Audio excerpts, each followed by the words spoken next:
मंदिर बनवाए हैं हम उनको जिताएंगे। भारी माता से विजयी बनाएंगे। यूपी के सीएम बाबा योगी को बनाएंगे। हर देशवा के पीएम नरेंद्र मोदी को बनाएंगे। देशवा के पीएम नरेंद्र मोदी को बनाएंगे।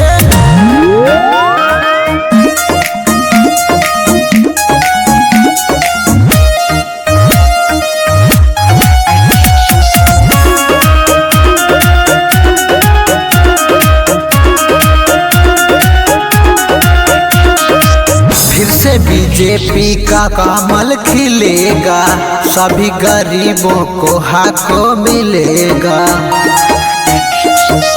फिर से बीजेपी का कमल खिलेगा। सभी गरीबों को हक मिलेगा। जिंदाबाद का नारा सबसे लगवाएंगे। जिंदाबाद का नारा सबसे लगवाएंगे। योगी बाबा को सीएम बनाएंगे। हर देशवा के पीएम नरेंद्र मोदी को बनाएंगे। देशवा के पीएम नरेंद्र मोदी को बनाएंगे।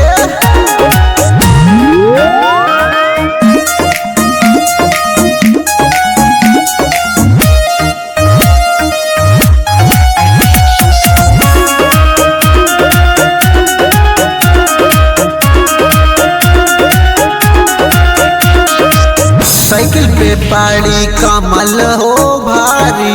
योगी बाबा इनके रहना सुधारी। हाथी पे पाड़े कमल हो भारी। पीएम मोदी इनके रहना सुधारी।